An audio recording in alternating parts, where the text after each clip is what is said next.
Hi, Kary. Good. You're muted still. There we go. How are you? Sorry, I was muted. I'm good. I'm good. Are you having a nice summer so far? Yeah, it's been, I think, hopefully like you have there, it's been a wet spring, which has been very nice. So I've had a little greener than last year. So yeah, it's been nice. Yeah. Yeah. Yeah, we need it. Yeah. Well, thanks for doing this again. Really appreciate it. Yeah, no, I look forward to it. And it's perfect timing. I'm right in the middle of every 5 years, I have to renew my board certification for sport nutrition. And so I take the exam in July. And so I've been reviewing the most current evidence and getting up to date on everything. So it's been good timing. Okay, great. Glad to hear that. Good, good. Are you working on any new publications or anything, or? No, I mean, we have a couple of big grants that we've submitted to the NIH, but currently some of my research is focusing more on weight management with cancer patients. I'm shifting a little bit more clinically in terms of my research, but I'm still involved with the USOPC and I still do some counseling, but research wise, my research has shifted a little bit. We do have a study that we're trying to get through with the NCAA to do a study on energy deficiency with female athletes and specifically looking at decreased power output in female athletes who have low energy availability and or have a history of an eating disorder. Believe it or not, specific to power output, they haven't actually studied this yet, though anecdotally it's seen all the time. Yeah. And so it's just good to put some evidence behind it. So hopefully we can partner with our athletics department to do some research in that. Yeah, that'd be great. That'd be a great one. You see it, in running and cross-country skiing particularly, you can see that trade-off, but then you see the power and you see it more and more. I think sometimes too now, some of these athletes the power becomes more important, it's that there's obviously this trade-off, right? But then you see that right now, a lot of the really high-end middle distance track athletes are stronger than they have been historically. And the same is true in cross country, where you just have this limiter, right? You just sort of, there's a short-term gain on climbs, but then you're really limiting your ability to achieve your potential by missing that power. So that would be awesome. I never saw that survey come across. I was coaching collegiately. Would have been good to see that. Yeah.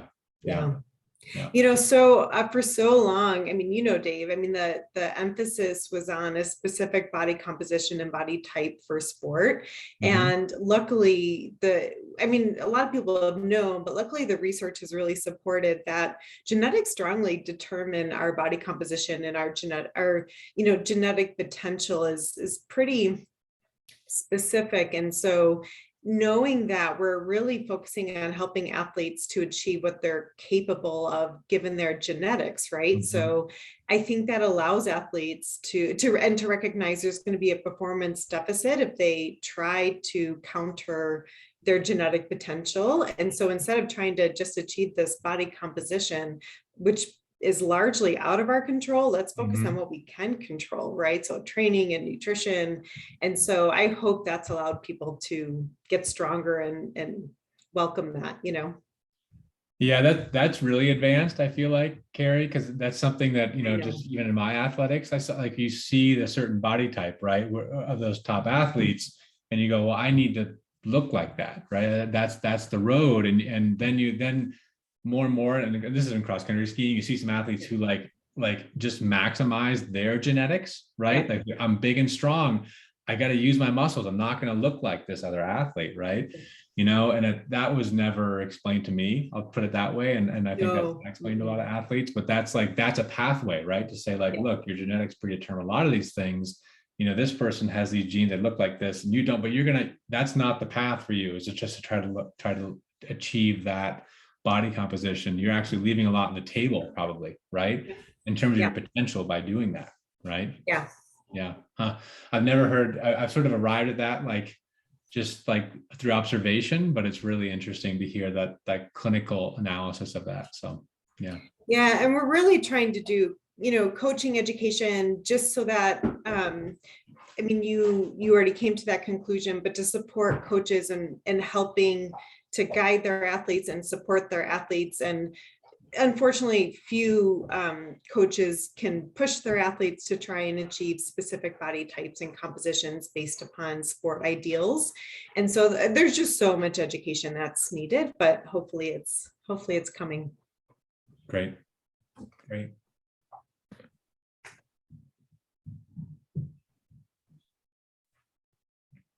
And Kara, I can give you screen sharing ability here too. Also, I'll do that now. Perfect.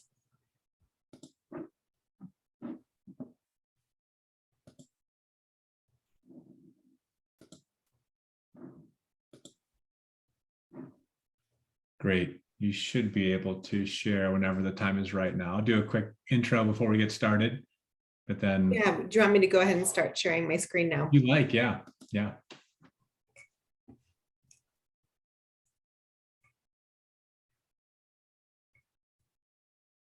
Okay, are you able to see that? Perfect.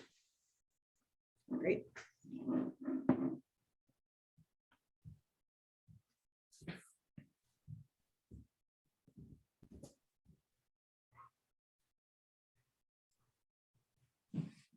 And Kary, we're on steamboat time, so people arrive right on time or a few minutes late. So we'll give folks a few minutes after 6 before starting too. That's all right. Yeah, I'm in no hurry. Great. I'm lucky my in-laws took my kids on a vacation to Washington, D.C. So I should have a quiet house except for a loud dog who you might hear, but otherwise I shouldn't have any interruptions, or I'm not in any specific time frame. So great. Yeah, I did one presentation last fall with presenter who's was just they're building a new house and they're renting a house, and they had a lot going on upstairs. And I was like, I thought I didn't have somebody muted for the whole time. Like, I'm like, who is it that's not, people are coming and going, who's not muted? And I realized by the end, she's like, apologize. Like, that was just like, my family is upstairs. I'm like, oh, that's what it was. It was like a herd of buffalo coming through. So yeah, but it's this whole Zoom world, we all gotten used to that stuff, right? So yeah. I know. Yeah, it's been an adjustment for sure. It feels like a whole new work world. Yeah.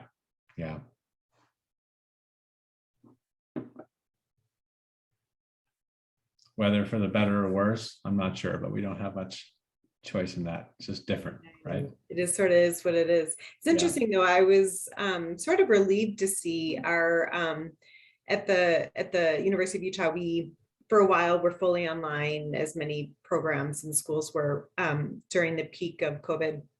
And we've shifted back to on campus. And we've asked students what their preference is moving forward. And luckily, most of the students all prefer on campus, because I do believe it supports better learning outcomes overall. Certainly, there are some people who can learn better in an online format, but generally, I can teach better in person when I can see faces and gauge, their how they're learning. So it's nice to see that our students are still welcoming on-campus learning versus remote. Yeah, that's good to hear. Yeah, that reaction, like, is this resonating? You don't get that at all, right? Yeah, that must have been difficult teaching, right? Yeah, though I will say, I mean, I teach, at a older kids. I can't imagine having been like, I look at my kids and their teachers, and I have so much respect for that, because I can't imagine teaching elementary kids in an online format. Mm-hmm. It was not easy, I don't think. Yeah.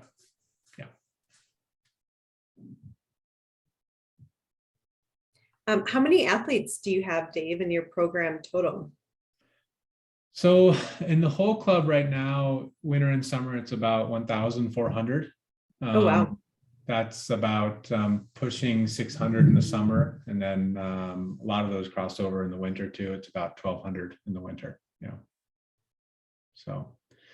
I didn't realize you had summer only athletes. Not that many, so there's some skateboard, there's some cycling on here too. So there's a number of those that do some of the summer only. It's really just mountain biking, skateboarding primarily. There's some kids who are here just in the summer for dryland training and not in the winter in some programs, but most crossover. Most are, our Steamboat kids who are doing winter programming in summer. So yeah. Gotcha.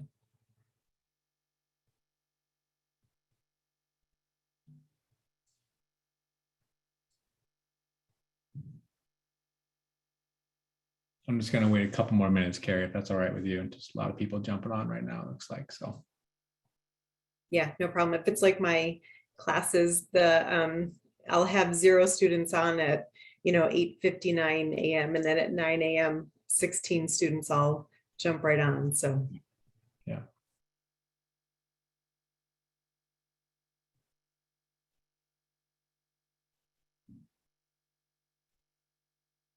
And Kary, I think we did this last time, but I'm recording this. Is that all right with you to share with these groups later?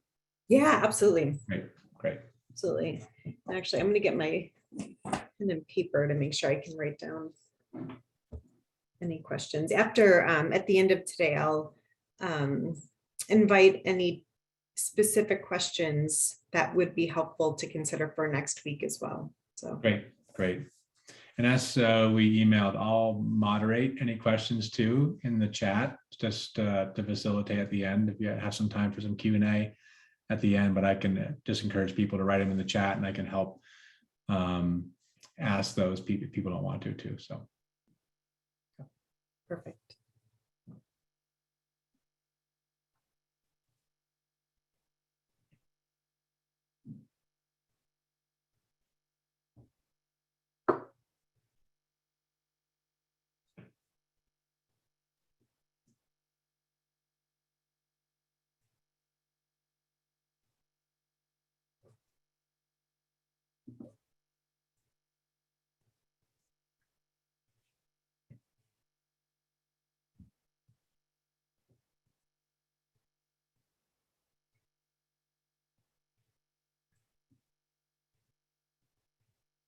well, I show 6:02. So in the interest of time, I think we'll get started here. Thanks everyone for joining this evening. For those of you who I don't know, I'm Dave Stewart, Athletic Director with the club. And our presenter this evening is Dr. Kary Woodruff on the fundamentals of sports nutrition. Kary is the Director of Sports Nutrition Master's Program at the University of Utah and a professor in Utah's Nutrition and Integrative Psychology Department. Dr. Woodruff is a lecturer and published author in the areas of sports nutrition, eating disorder prevention and treatment, women's health and nutrition, and healthy weight for life. Dr. Woodruff presented to us last April to the club on energy balance and how athletes, coaches, and parents can help to support a healthy relationship with food. And we're happy to have her back this spring to present to us again. This is going to be the first of a 2-part series. Tonight we'll cover the fundamentals of sports nutrition, covering carbohydrates, fats, proteins, and timing of meals. And then next Monday at the same time, we'll address hydration, sports drinks, and supplements, was a question that's come up a little bit this spring from some parents, coaches, and athletes. So we'll get to that next week.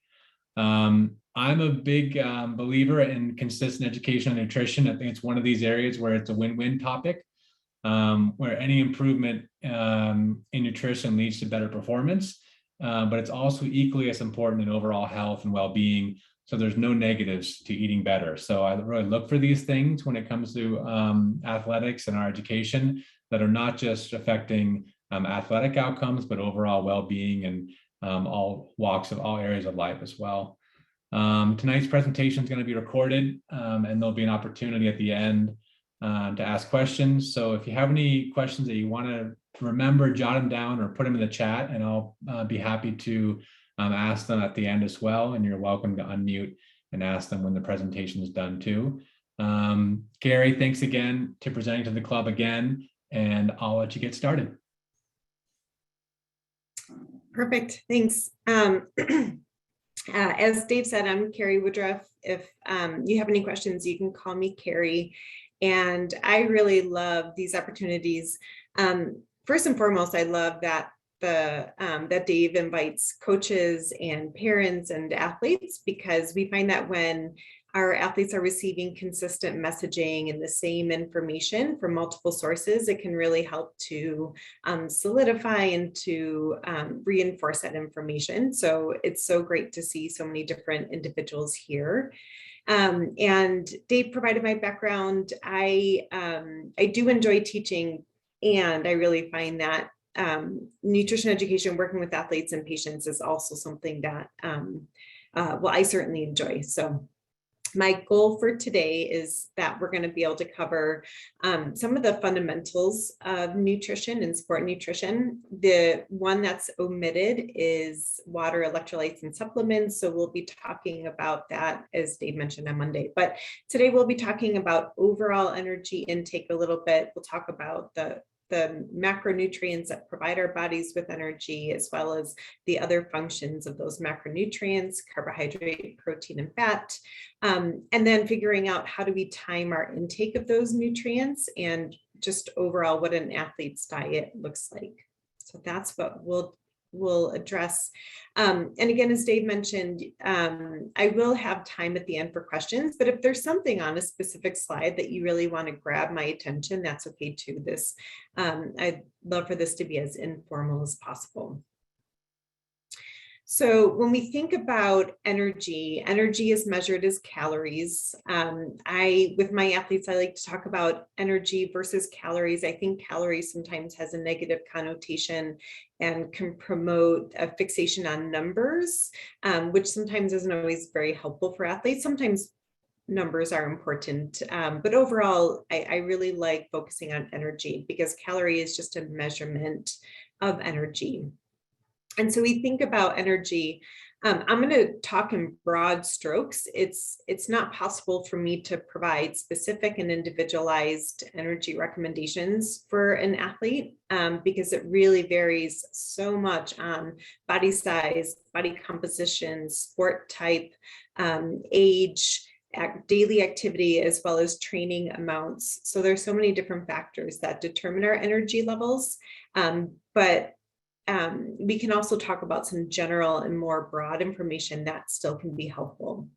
So when we think about energy balance refers to the concept that we're eating enough to support our basic metabolic functions, supporting growth for our developing younger athletes, and also able to provide our body with the nutrients that it needs. And typically, though not always, but typically we know that we're in energy balance for adults when we're in weight maintenance, right? Our weight is relatively stable. For developing athletes, we can use growth charts, and I'll show an example of a growth chart in a second. But when we see consistent and expected growth, that also can be an indicator that an athlete is consuming sufficient energy. But as we break down and get more on the micro level of looking at carbohydrates, proteins, fats, and even vitamins and minerals next week, it's important to recognize that consuming enough protein may be helpful, but if it's in the context of a low energy diet, of not enough energy or not enough calories, then that protein can't be used for what we want it for, because that protein has to be diverted to be burned for energy.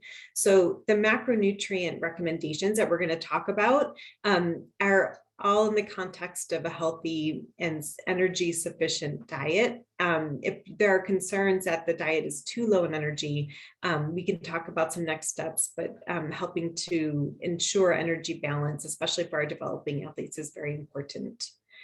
There's a general range there you see of anywhere from 35 calories to 50 calories per kilogram per day.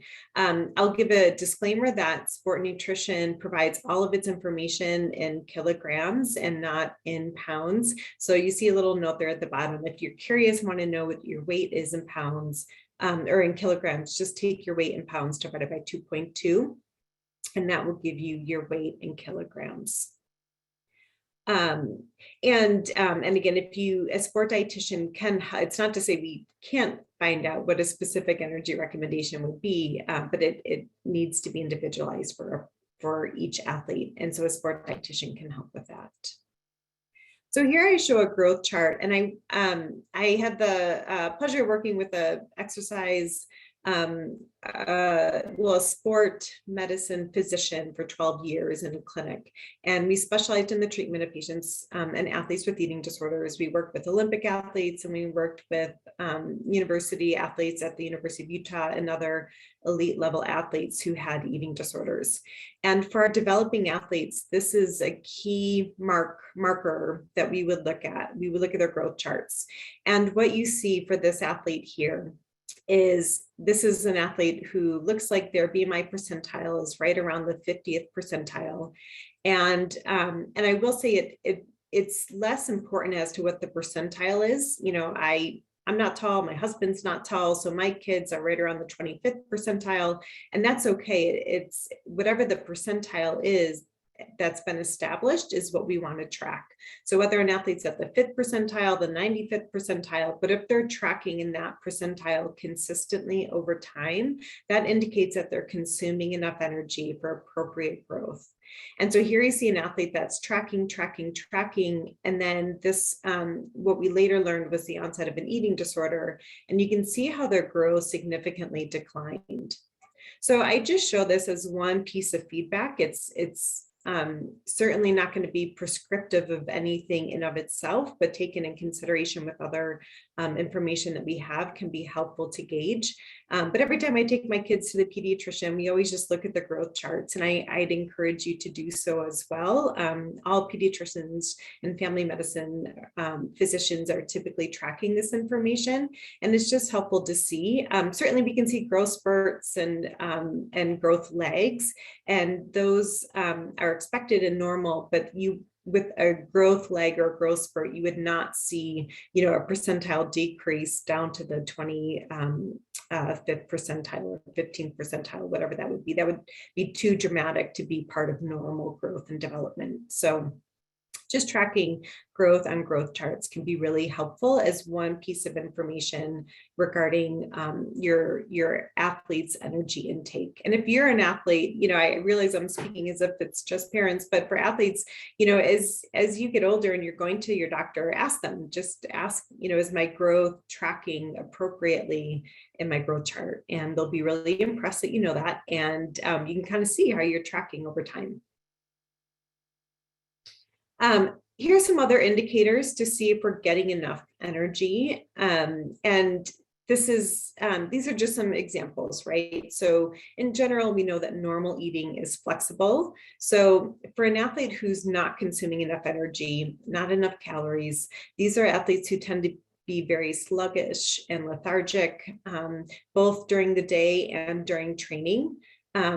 We might notice that they have more difficulty concentrating, difficulty focusing, sometimes remembering information. And again, this is consistently over time. Just one day certainly would not be indicative, or could be indicative for that day's intake. But over time, when we see athletes are not getting enough energy, these are symptoms we're going to see more chronically. Also, they tend to be more moody, more irritable. We know that food, and specifically glucose, regulates our mood. So when we are not consuming enough of these nutrients and energy, we'll see impairments in these functions. So just sort of some red flags we can look for, just other symptoms and indicators of energy intake. All right, so we're going to talk about the macronutrients, or the macros. So sport nutrition is expressed in kilograms. I will also say that you'll see that all of the recommendations that we have, particularly for carbohydrate and protein, are in grams per kilogram. They're not as a percentage of calories. And the reason being is that percentage of calories is very misleading. So you'll hear some dietary approaches that would suggest you should get, 50 or 60% of your calories from carbohydrate. If someone's consuming enough energy and calories, that might be an appropriate amount of carbohydrate for an athlete who's in a lower state of training, lower volume of training. But if you look at percent of calories, if the total amount of calories is not enough, then that 50% of that total amount will result in insufficient carbohydrate and insufficient protein. So instead of providing recommendations for carbohydrate and protein specifically in terms of percentage of total calories, we provide them in absolute numbers, and that's to make sure that an athlete is getting enough irrespective of their total energy intake. Fat we'll look at is a little more flexible. So carbohydrate, if we were to break down the metabolism of carbohydrate, there are many ways that I could show you, but also I would bore you to show that carbohydrate is the body's most efficient form of energy. It gets broken down really quickly and stored right in the muscle and can be used rapidly. Now, the challenge with carbohydrate is that we need to think of a gas tank. And so if we have any athletes here who can drive or athletes that are driving around with their parents, you'll know that you can't drive when your car is on empty. And I really encourage you to think of all of your muscles as having little gas tanks in them. So if you are starting an exercise, if you're starting training or competition and those gas tanks are empty, your performance is going to suffer. So we always want to make sure that those gas tanks are topped off. And the gas for our muscles is called glycogen. So when we eat carbohydrate, it gets broken down to glucose, and glucose circulates in our blood. It gets distributed to our cells, and it can get stored as glycogen. So if you hear the term glycogen, that's just the stored form of carbohydrate in our bodies. And we have a limited amount. Our bodies can store up to about 500 grams of carbohydrate. That's equivalent to almost 2,000 calories. Of carbohydrate. For some developing athletes, it's going to be lower. So with smaller bodies, that amount is going to be less. And so when you are exercising for estimated 60 to 90 minutes, so 60 minutes of really high intensity or 90 minutes of moderate steady state exercise or longer, you can completely use up those gas tanks. And so we'll talk about why it's important to consume carbohydrate during your exercise to ensure that you're able to continue your training. Carbohydrate, specifically glucose, is the preferred source of energy for our brains as well. And so when you think of, you eat breakfast, and then if you've ever noticed in school that maybe by 11:30, you're just not focusing as well, you're not concentrating as well, that's because even our brains are starting to get low on the energy it needs to do its functions. Now, an important component for all athletes, even endurance athletes, is to keep in mind that your bodies can only use carbohydrate at high intensities. And I'll show a graph of what this looks like later on. But if you think of your maximum ability to consume oxygen and perform at a high intensity, your VO2 max, once you start going over 75% of your maximum capacity, so even if you're, in a cross-country race or you're running, you're out for a 10K run, but if you want to sprint at the end, or if you have a hill that you're going to be sprinting up or climbing, any higher intensity, when you start breathing really hard, that requires carbohydrate. Fat is too slow for our bodies to break down. We'll look at fat. It's our energy source at low to moderate intensity, but our bodies can only utilize carbohydrate at high intensities. So for a while, the ketogenic diet showed some promise for endurance athletes, but what we realized is that there is no studies that actually showed performance benefits, because even endurance athletes tend to require power and some higher intensity work in the context of their performance. Also we see impairments in our body's ability to burn carbohydrate for energy on a chronically high fat diet. Now, carbohydrates serve a lot of other functions as well. So we'll look at sources of carbohydrates, and we'll see that they also provide our bodies with a lot of nutrients. So athletes don't just need carbohydrate for energy, but also because of all the nutrients that these food sources are providing your bodies with, if we're focusing on the right sources of carbohydrate. And as I mentioned, the concept of running out of energy. So if you've ever had the experience of hitting the wall or bonking, where you just completely seem to just be fully depleted of energy, that the most common cause of that is when those gas tanks have run out of energy. So we'll talk about strategies to prevent that from happening. We know over time, though, if an athlete is under consuming carbohydrate, over time, it can also impair immune health. And so there are some chronic effects of low carbohydrate intake as well. So here we see sources. Now I'm right now going to focus on higher quality sources of carbohydrate. So we have our whole grains, fruits, vegetables, all vegetables, but particularly starchy vegetables are good sources of complex carbohydrates. Milk and yogurt have lactose, which is a simple sugar and found in milk and yogurt. And so that's a source of carbohydrate. And then we also know that sport nutrition products provide our bodies with carbohydrate. I do like to address the quality of carbohydrates, and sometimes it can be a little confusing for athletes, I think, because sometimes we hear focus on whole foods or high quality sources of carbohydrate, but then we also see a lot of sport nutrition products that contain what are known to be simple carbohydrate and typically don't offer a lot of other nutrients, vitamins, and minerals. And so it's helpful to know that there really is a time and a place for different types of carbohydrates in our diet.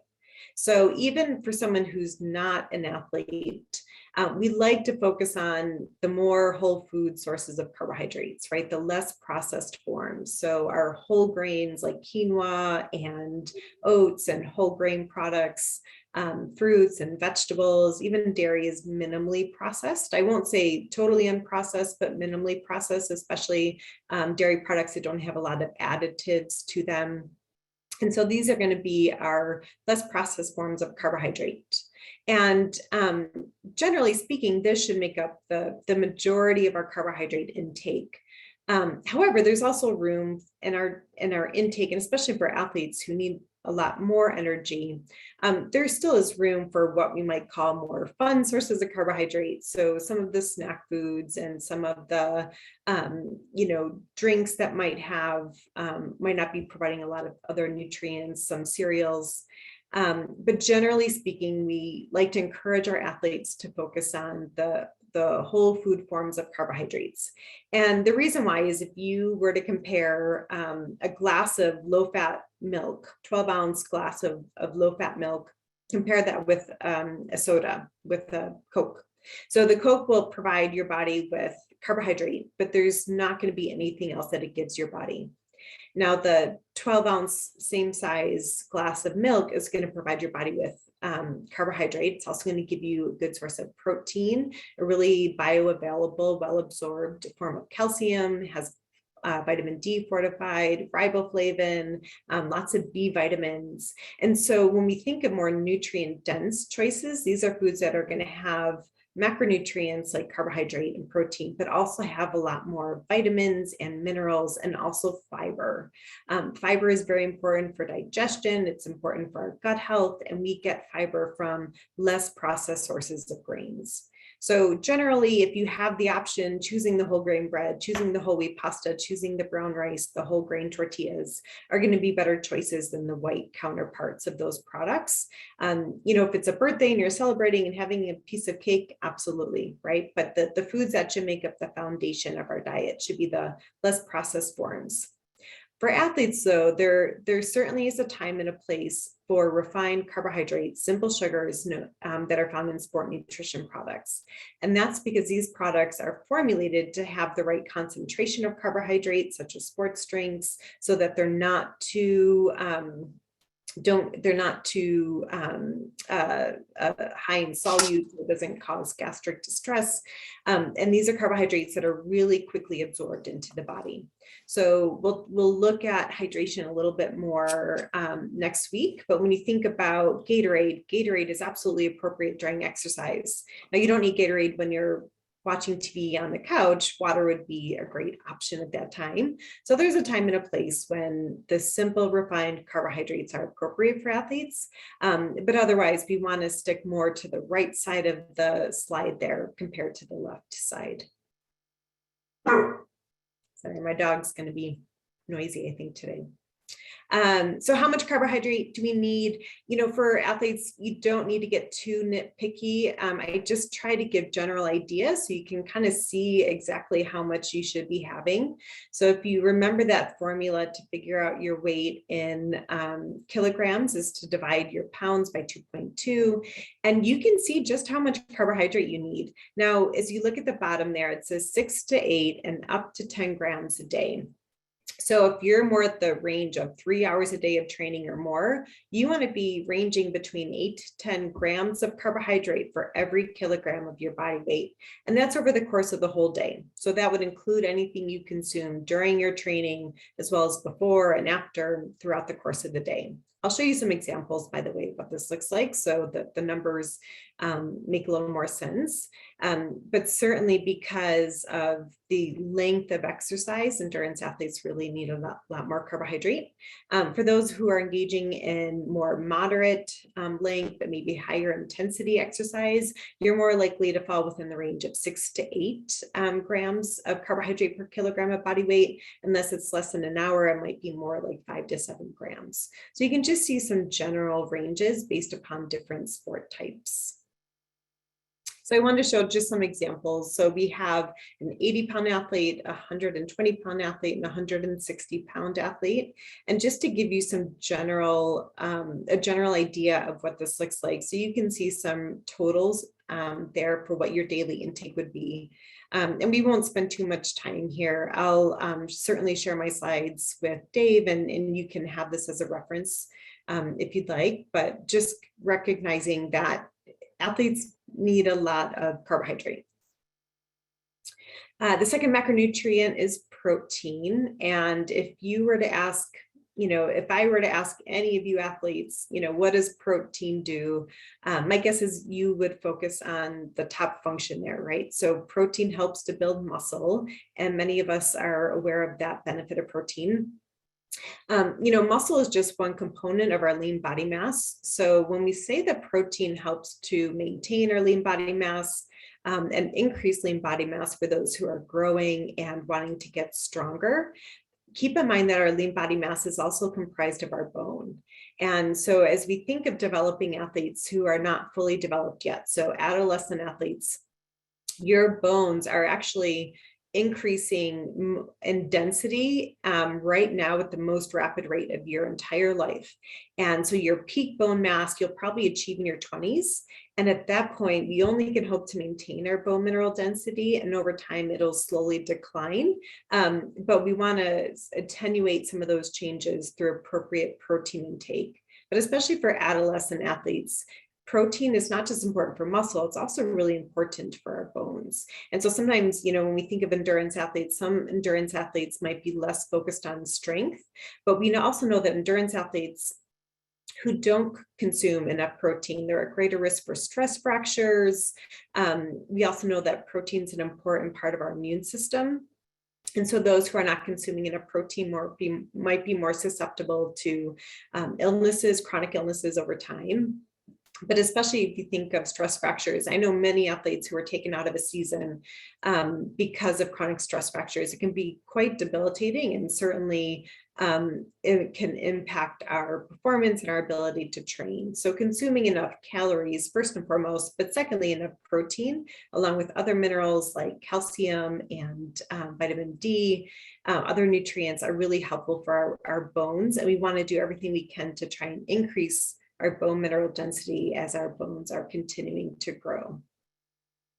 So protein has other functions as well. I mentioned its role in the immune system. So even antibodies and other cells of our body that help to fight infection, those are comprised of protein as well. Protein helps to maintain fluid balance. So there's plasma proteins that maintain circulatory pressure, and that requires us to build proteins actually on a daily basis. Protein is always turning over. Proteins help to transport nutrients around the body, such as albumin. So we really rely upon protein for a lot of different functions. when we think of protein foods, here are the most, the best sources of protein that we consume. And you'll see that we have both animal and plant sources of protein. I'll talk a little bit about vegetarian athletes in a second. If an athlete is not a vegetarian, certainly, it's likely that they include animal sources. I also include all athletes to ensure that they're consuming sufficient amounts of plant proteins. So our animal proteins are going to be any sort of meat, poultry, fish, eggs, dairy. Greek yogurt is particularly high in protein, cheese, milk. Soy milk is really the only milk alternative that is a good source of protein. Almond milk, rice milk, hemp milk are all relatively low in protein. But soy is a great dairy alternative that has equivalent source of protein. So those are going to be our animal sources, and then plant-based sources are going to be soy, which includes tofu, tempeh, and edamame, and then soy milk, as I mentioned, legumes, the pulses, so lentils, beans are all great sources of protein, and then nuts and seeds, and that includes nut butters like peanut butter, almond butter. So even if you eat meat and you eat dairy, those are all great sources of protein. I still recommend that you do include some plant-based sources. And that's because when you think of let's look at the black bean, right? So the black bean has protein and a chicken breast has protein. The chicken breast will also give you iron and zinc, which is really important in B12. The black bean has protein, but it's going to give you fiber and potassium and magnesium, nutrients you wouldn't necessarily get from chicken. So by consuming a wider variety of protein sources, that helps to ensure that we're consuming a wider variety of vitamins and minerals. Now, the challenge with protein is that unlike carbohydrate, we talked about how we can store carbohydrate right in our muscle as glycogen, and we can store fat pretty well as well. Our bodies can't store protein in that same way. So if we consume a really high protein meal, our body can use some of that protein at that time, but the rest of it is either going to be oxidized, which is not a very efficient source of energy, or it gets stored as fat. So there's not a lot of benefit of consuming a lot of protein at once. And in fact, it's estimated that we can probably only metabolize about 30 to 40 grams at one time.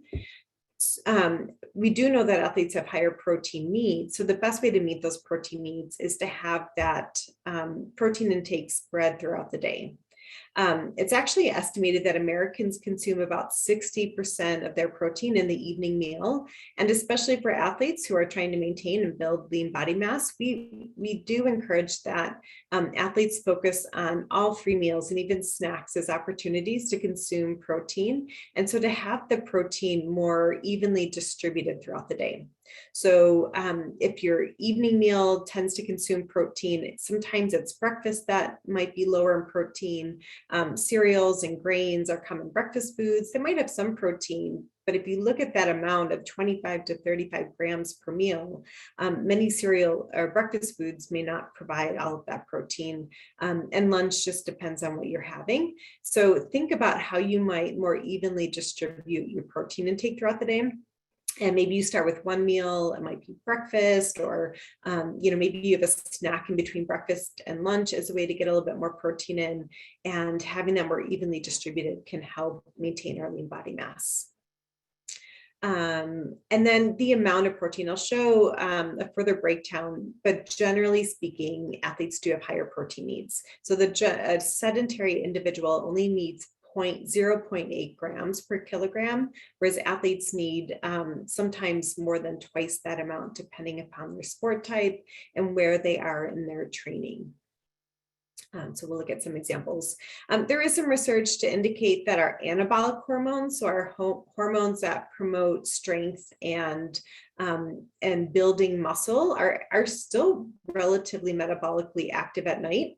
And so for athletes that are specifically focusing on strength, it's recommended to have a high protein snack right before bed, even up to 40 grams, believe it or not. So there are some protein shakes that would easily provide that amount. We'll talk about supplements on Monday, but it can be an option, or having, a cup of Greek yogurt with some high protein cereal, for example, would be another example, or having a few ounces of meat, but having protein right before bed, specifically if you're in a what we call a building phase, so really trying to focus on increasing muscle mass. There's benefit to having some protein before bed. So again, how much? It really ranges. And we provide these ranges because we also want to emphasize that our protein needs are not static, and same thing with carbohydrate, and same thing with energy and fat. So, one day an athlete might be strength training and for an hour, not engaging in any endurance exercise, and maybe they're pretty sedentary during the day. Well, their protein need would be different on that day compared to then the next day if they go out for a 3-hour bike ride. So we want to, we recognize that our protein intake varies depending upon how intense our training is, and especially how long our training is. And then, bigger picture, are we in a building phase? Like, are we, in the preseason, so to speak? Then we might have a higher volume of training. We're in a building phase, higher intake of protein, versus if we're in maintenance or competition season, then it might be a more moderate protein intake. So these are all ranges, and I show examples of what this might look like for a 120-pound athlete. But again, to find your weight in kilograms, just divide your pounds by 2.2, and you can kind of get an idea of what your protein intake might be. So for vegetarian athletes would be those who consume maybe some animal products. They might be lacto-ovo vegetarians, where they consume dairy and eggs, or lacto-vegetarians. Ovo-vegetarians might be pescatarians, where they consume some fish, but otherwise would not consume other animal products. So individuals vary in how they approach it, and all different types of vegetarian and even vegan diets can be completely appropriate and sufficient for their training. There are some very high functioning elite athletes that have gone on to be very successful in their athletic careers following a vegan dietary approach. They're successful if it's very carefully planned. So just by default saying, I'm going to cut out meat and I'm cut out all dairy or whatever it might be, would not likely to be successful. So we need to make sure that we're taking those sources of protein out, that we're adding in other good quality sources of protein. Soy is what is considered the most bioavailable, or the best absorbed type of plant-based protein, but nuts and seeds, legumes, even some higher protein grains are still going to be good sources of protein. It's, again, just making sure that at every single meal that there is a protein source that's planned.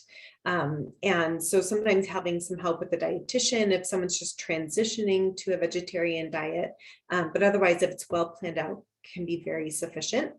The concept of complementary proteins refers to the fact that there are 20 different amino acids that comprise protein. And plants or animal sources of protein tend to have all the different amino acids that our body needs in the appropriate amounts, whereas some of the plant sources may not have the proper amounts of all the different amino acids. So when we combine foods, we make up for what might be missing in one food with another food. So you see example combinations there. So rice and tofu, peanut butter and a banana, it should say sandwich. It would be the bread that would be the complementary protein there. Beans and tortillas are all going to be ways to combine different plant-based proteins to provide a complete protein. And it can be throughout the day. It doesn't have to be at one given meal. So maybe you have peanut butter with a banana as part of your breakfast, and then you have a hummus sandwich in the afternoon. And so over the course of the day, if you're combining different plant-based sources of protein, then you're most likely resulting in complementary proteins. The only supplement that's necessary, and we'll get into more detail on vitamin and mineral supplements on Monday, but for the vegan athlete, the one nutrient you cannot get from plant foods is vitamin B12. So certainly taking a B12 supplement would be beneficial. And then it just depends on the completeness of the diet otherwise as to whether or not other supplements would be necessary. All right, so the third macronutrient is fat, and it is hopefully well known, but it is a myth that fat makes you fat. Fat is necessary for all individuals, and particularly athletes, endurance athletes. We know that fat is an energy source at low intensity, low to moderate intensity. And so if you think of when you're warming up, or if you're going for a light jog, but you're still able to talk easily, those are all examples where fat is the predominant fuel source. You're still burning some amounts of carbohydrate. It's important to think of it like a dimmer switch. It's never all carbohydrate and zero fat, or all fat and zero carbohydrate. It's a dimmer switch. So as the intensity increases, so does the reliance on carbohydrate. So at the lower intensities, we're burning mostly fat. But fat also provides lots of other benefits. So when we eat foods that contain some fat, it helps with flavor and satisfaction. It helps provide us with a feeling of fullness. Fat also provides our bodies with essential fatty acids, and fat soluble vitamins A, D, and K require fat to be absorbed. So lots of important benefits for fat. Typically with athletes, we first calculate and estimate what their protein needs are, what their carbohydrate needs are, and then we make up the difference with the fat. So when we think of the general needs for the general population, it's about 20 to 35% of our calories from fat. That's appropriate for athletes, but at a minimum, we want to ensure that athletes are consuming at least 1 gram of fat per kilogram of body weight a day, just to make sure they're meeting their basic needs for fat. We see some results of when when diets fat intake is too low. So we talked about those muscular carbohydrate stores, those little fuel tanks. And there are also muscular stores of fat that do provide that energy at low intensity. And if an athlete isn't consuming enough fat, then those muscular fat stores are not getting replenished. There's insufficient hormone production. So we think of testosterone, which is actually important for both male and female athletes in strength, building strength, and estrogen for females, particularly with bone health and reproductive health, that all require sufficient fat to produce those hormones. And so we can compromise our ability to synthesize sufficient hormones without enough fat. We see lower HDL levels, which is the good cholesterol, without enough fat intake, and then deficiency of the fat soluble vitamins.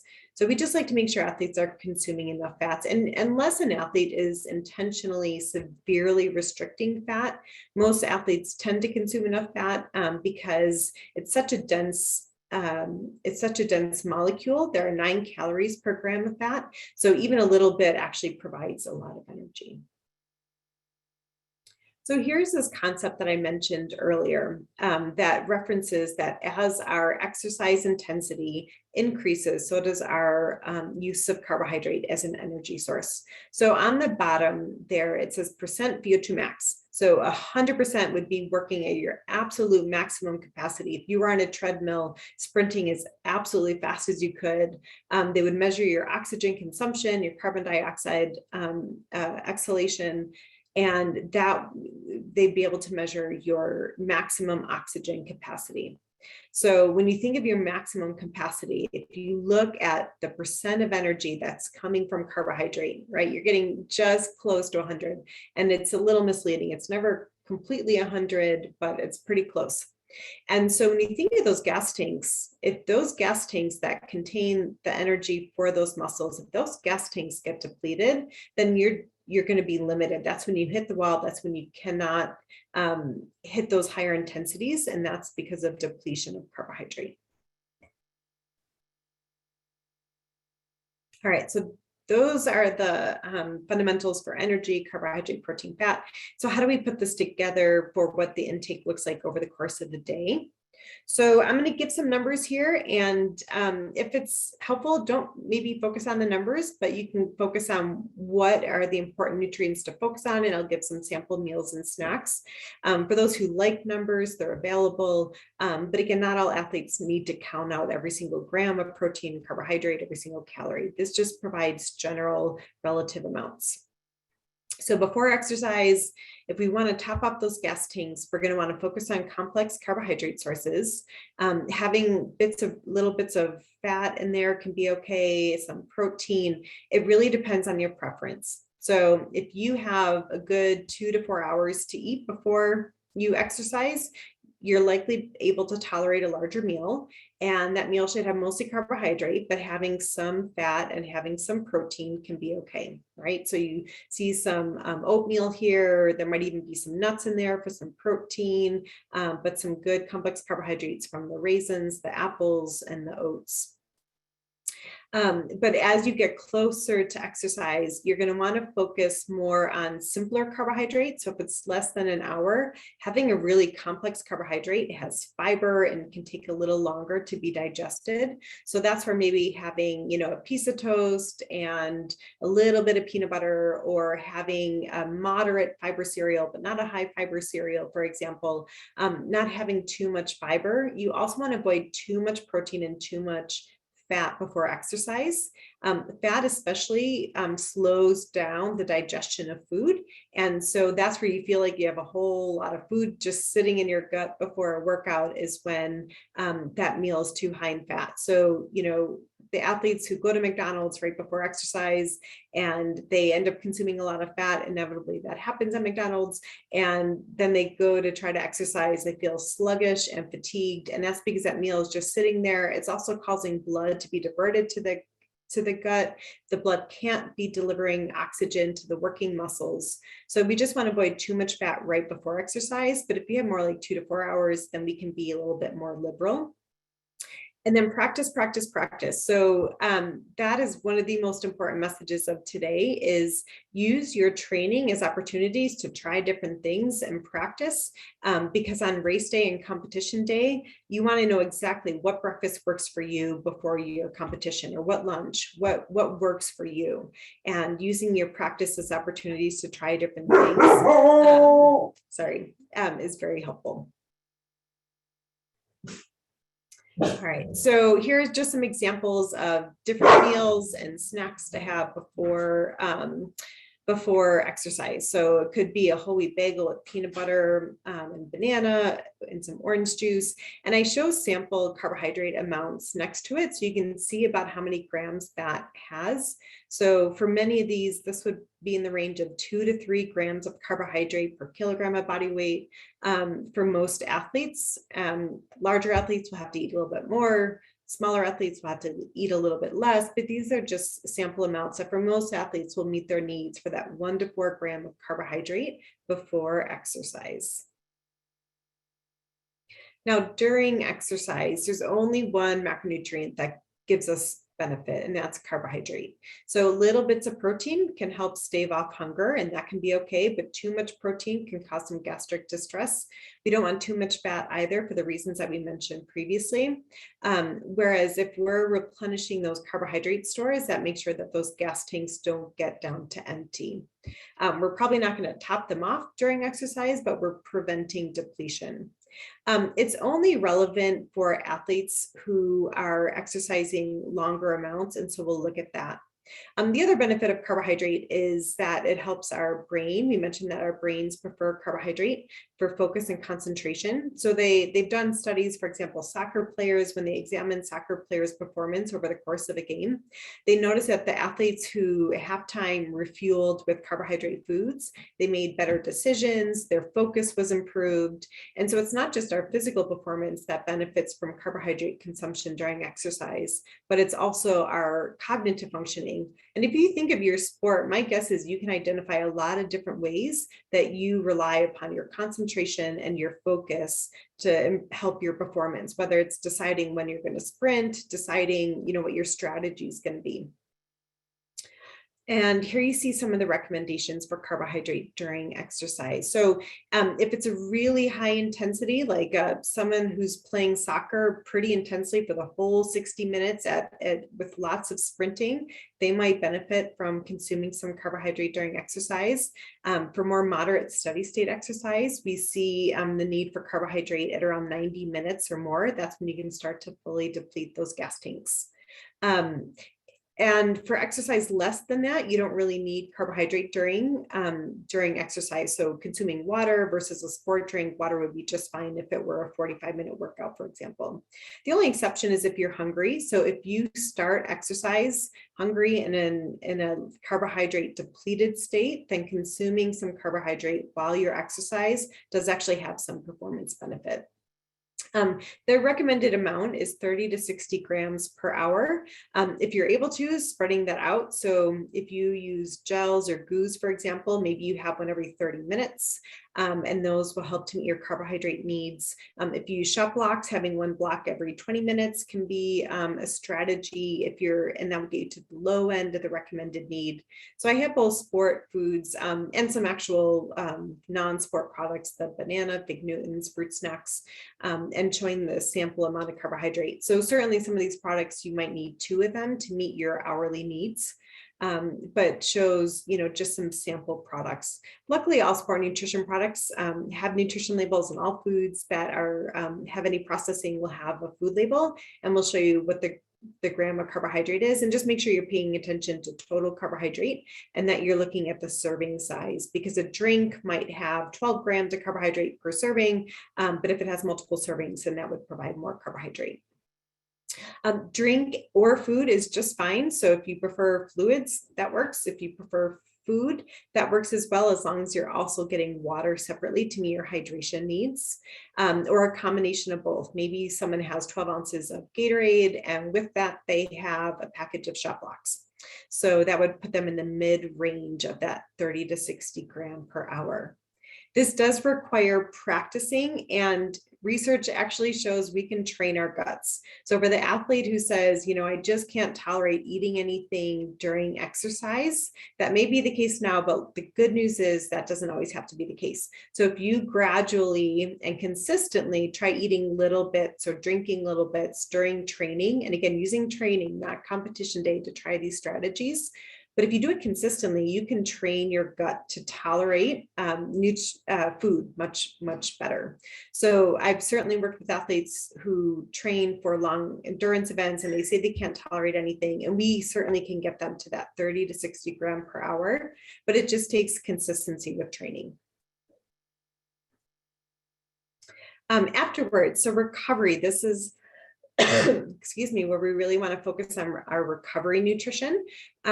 Many athletes think of protein after exercise, and that's really important. The research indicates consuming about 25 to 35 grams of protein is important as soon as possible, but certainly within 1 to 2 hours.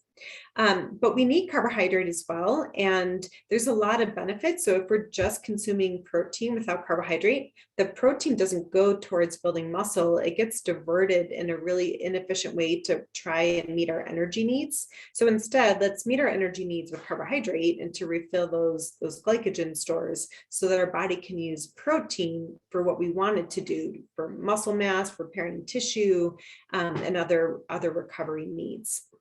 We also know when we eat carbohydrate, it stimulates the release of insulin, and insulin actually helps to also promote muscle building and stops the catabolism, the breaking down of the muscle that happens as a result of exercise. So there's a lot of synergism when we consume carbohydrate and protein together. And from the research shows, if you really want to get really tune into your recovery strategy, that if you break it into 3 steps, really can optimize your recovery. And I will say, if you have less than 24 hours to recover, you want to do everything you can to optimize your recovery. If you have a full day to recover, you might not need to follow this 3-step strategy. So it depends on when your next training is going to be. But here's a strategy to break it up. And so right away, so you finish your training run, or you finish skiing, excuse me, and you immediately have some carbohydrate and some protein. So maybe you have a recovery formula sport drink, and you have a Clif Bar because it's convenient and packageable, or you have a smoothie, a shelf-stable smoothie that you've brought with you, and a granola bar. So having that 10 to 20 grams right away with some protein, with some carbohydrate. And then maybe an hour later, you have a meal. So you have either some sample meals there, maybe you have a stir fry with rice, veggies, and some chicken, for example, have a piece of fruit on the side. And so there you'd want to get another, let's say 10 to 20 grams of protein with some carbohydrate. And then at about 4 hours out, having another little snack with some protein and carbohydrate can be beneficial. And you see some examples there. So the point is that we break up our carbohydrate and protein intake over that 4-hour recovery window. It really can optimize our recovery process and optimize our protein metabolism and carbohydrate resynthesis. A lot of athletes complain about not having an appetite after exercise. And so oftentimes, and this also is true for before exercise. And so just some recommendations, sometimes liquids are better tolerated than solids. So that's the benefit of smoothies. Smoothies, you can pack them with protein, whether it's protein powders, dairy, non-dairy alternatives like soy milk, and then lots of fruit and other add-ins can be a way to get carbohydrate and protein together, especially when you're not as hungry. And so what does this look like? Well, an athlete's diet really should be have sufficient carbohydrate, protein, and fats. We'll talk about hydration electrolytes on Monday. We want to see lots of color in the athlete's diet, coming from fruits and vegetables, not Fruit Loops, and then balance and moderation. So just having little bits of foods that we enjoy and having a good foundation of the nutrient-dense foods. This just demonstrates that concept that I talked about, where our diets are really changing daily, weekly, monthly, according to our training needs. And so just what I'll draw your attention to is it shows, this is for one particular athlete, right? And so his needs were in general training around 40 calories per kilogram of body weight. But when he increased his training, you see the volume increase from 19.5 to 22.5 hours a week, with the emphasis on strength training. His calories increased. Some of that came from carbohydrate, certainly some of that came from protein. And then during racing season, it's more maintenance. So his intake returned to 40 calories per kilogram of body weight. And then in the off season, it decreases more significantly. And it just shows these numbers will not be specific to any of you most likely, or very few of you, but just to show that our energy needs, as well as our carbohydrate, protein, and fat needs, will ebb and flow according to our training volume and goals. I do show these plates. We use these with the U.S. Olympic and Paralympic Committee, and these are our plates that we use as a visual guide for what our plates should look like at meals. So you could look at this as a really easy training day, maybe even an off day, and you see that half of your plate is fruits and vegetables, and then the other half is divided by complex carbohydrates and protein foods. And then for moderate training, and this would be, 1 to 2 hours a day, we're going to see it's more like a third, give or take. And so divided more equitably among complex carbohydrate, protein, vegetables, a little more vegetables, a little less protein, but more equitable distribution. And then on really high volume training days, so more than 3 hours, we're going to want to see that at least half of our plate is comprised of those complex carbohydrates. And that's because of their function for energy for those long endurance events. All right, so that is all the information I have. I apologize that I only left a couple minutes. I'm happy to stay on later as well. And so what questions do you all have?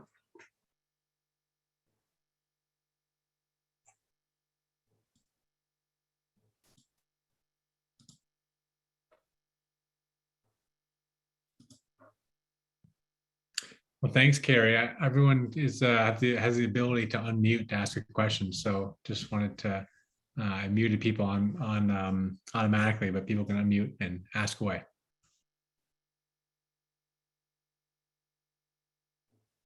And I'll also put out there, I'm going, on Monday, we're going to talk about hydration, sports drinks, and supplements. So now's a great time too, if there's anything somewhat related to that topic, if you want me to make sure I include, like any supplements you had questions on, please let me know. I'm happy to make sure I include that information. But I'm happy to answer any other questions right now too. Well, Kary, thanks a lot. Just one question I had that just, and this relates maybe a little bit on the supplement side, but are there any trusted sources or clearinghouses for when it comes? You mentioned B12 for a vegetarian, vegan. Are the, and that's just a concern when it comes to just the quality and other things that might, the type of, I think of this more from doping control side Mhm. of thing, that there could be process and equipment that could be have some banned substances, but also just the quality of products. Are there are there any clearinghouses out there or trusted sources where you can go and vet that type of vitamin? Yeah, absolutely. I mean, sport nutrition, when they examine sport nutrition supplements, 15% of them contain banned substances, not Yeah. just contaminants, right? And so 60 to 80% of supplements are found to be contaminated with something, but 15% had banned substances. It might be steroids or other anabolic ingredients that are banned. Yeah, so there's a couple different labels, and I'll show you an image of those on Monday's presentation. But there's the National Sport Foundation, NSF, and USP, and they have labels. They're a third-party quality control assurance. They don't study effectiveness, but they make sure that it's clean and not contaminated, and that it has what it says it has. So I'll show you what those labels look like. But those are great indicators. And I noticed that Costco, conveniently enough, if you get down to, I would think Denver might be your closest, but and even Walgreens and Walmart do carry supplements that tend to have those assurances. Kirkland brand is actually a well formulated quality supplement, but for general needs. So yeah, there are, and I'll show you what those look like on Monday. Great, thanks, Kary. There is a question in the chat too. What about candy bars or energy bars between training runs or for energy? Sugar in general. Can you discuss that? Yeah, absolutely. I mean, so I like to present the 80-20 principle. And the 80-20 principle, as I propose it, is that if 80% of our diet is comprised of fruits and vegetables, lean proteins, whole grains, less processed foods, we have some wiggle room in the other 20% of our intake. And so if you think of that other 20%, that might be where a Snickers bar is a convenient source of energy for the skier who's on the hill all day and just needs more concentrated forms of energy that they can carry in their pockets. And so there might be more nutrient dense options like the Cliff Bar, but I know for my kids when they're skiing, if I put a Cliff Bar and I put a Snickers bar in their pocket, well, if I put a Cliff Bar in their pocket, they're not going to eat it. If I put a Snickers bar in their pocket, they will eat it. So sometimes the priority of getting some carbohydrate and getting some energy is a greater priority than not eating at all. If the athlete is open to more nutrient dense choices, awesome.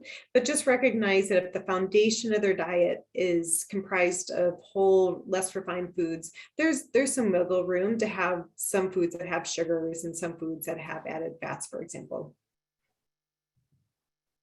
Great.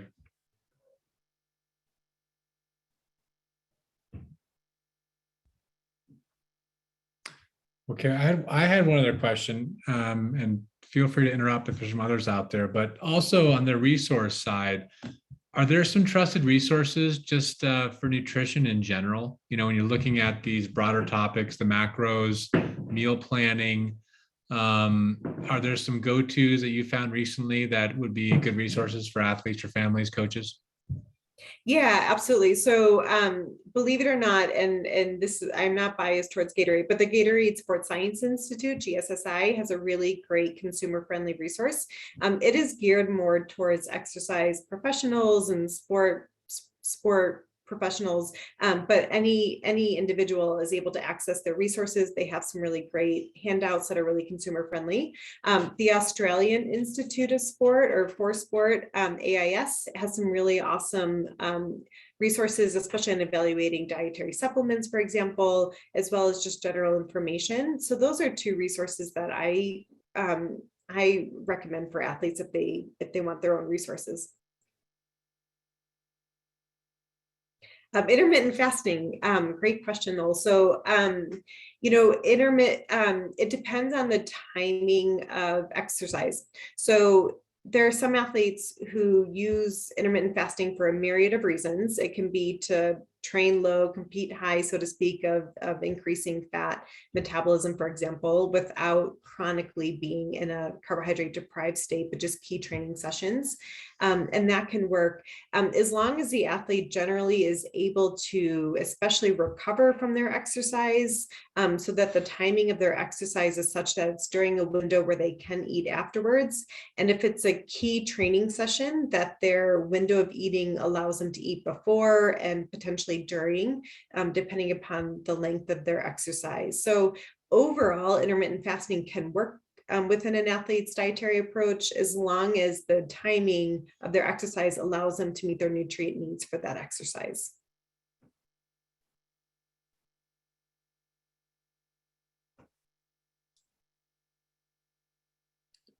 And Kary, there's another question there. Should you drink a lot of water or Gatorade before or after a game or race?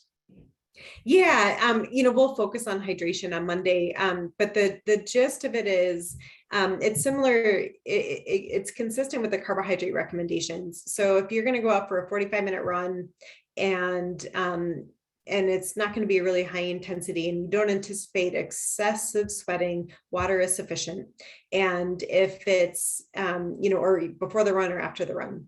But if it's going to be where you're sweating excessively, so really high intensity for 60 minutes or more, or even steady state, that's where if you're sweating more, you're more likely to lose some electrolytes, and having some electrolyte repletion would be appropriate. So that's where a sport drink would be helpful. So especially as the weather gets hotter and drier, we're losing more fluids. So we're replacing with a sport drink for longer duration exercise or higher intensity is appropriate. We also know that when sodium is included with drink, that it just encourages us to drink more. So if someone just struggles drinking enough during exercise, then having sport drink in of itself can promote greater fluid consumption. Soccer players, again, even if the climate didn't meet the needs for a sport drink, like let's say it's a soccer game, 60 minutes, but the athlete isn't playing the whole time, they don't need, water would be sufficient normally. But if they just found when they compared water consumption to sport drink consumption, that overall fluid intake improved. So if someone struggles to drink, then that's where the benefit of some sport drink can be appropriate. But for lower intensity or shorter exercise, it's not necessary to have carbohydrate or electrolytes. Thus, you would not need a sport drink.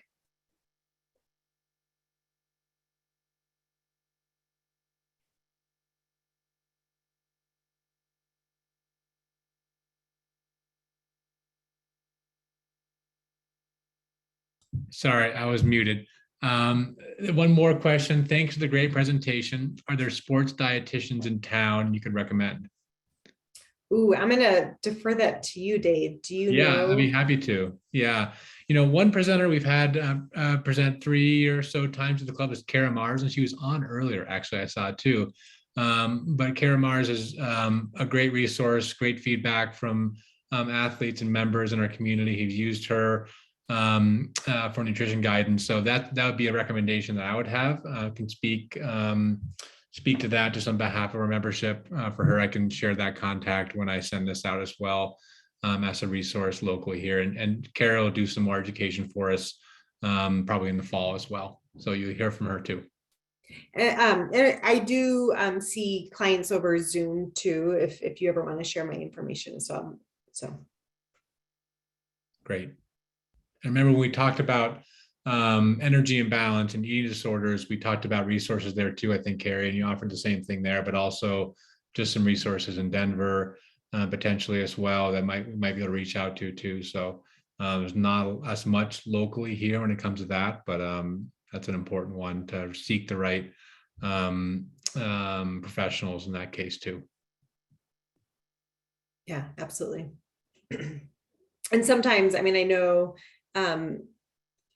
kids just hear things differently when it comes from someone else. So sometimes just meeting, once or twice a year. I worked for a long time at an orthopedic hospital where we trained youth athletes.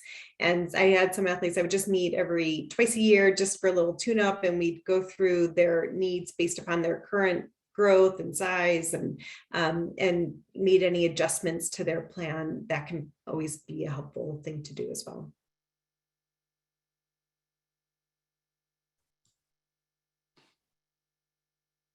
Are there any other questions?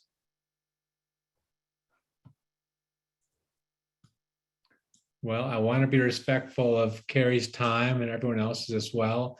Thank you so much, Kary. Great presentation and session one here of the two-part. Next week, we'll focus on hydration supplementation as well, and it'll be the same time, 6 o'clock on Monday, for the 13th. So hope to see you then. Thank you, Kary. Thanks, everyone.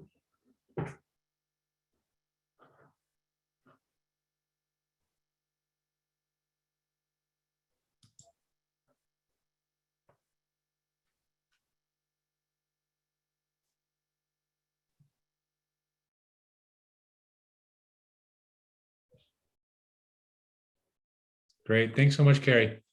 Yeah. And if you think of anything else, or if you hear any feedback that would be helpful before Monday, feel free to send it my way. Yeah, no, I think the local resource one is something that, I remember we did that. Yeah. And I actually, it was on my mind. I meant to reach out to you on that to get that information ahead of time. So yeah, that'll be great for Monday. Yeah. Let me put that together. We can kind of have that at the end, and I can always email that out too. It's not like we have to talk about that, I think, during the, just good to be prepared with those maybe. No, that's it. Yeah, that's it. I'll check out those resources. Australian Institute for Sport has some great content otherwise too, on just long-term athlete development and physical literacy content. I've looked at that before. Really interesting. So I haven't looked at their nutrition content. I'll check that out. Yeah. Great. Okay. Well, thanks so much. Have a good night. Yeah. Thanks, Dave. I'll talk to you later.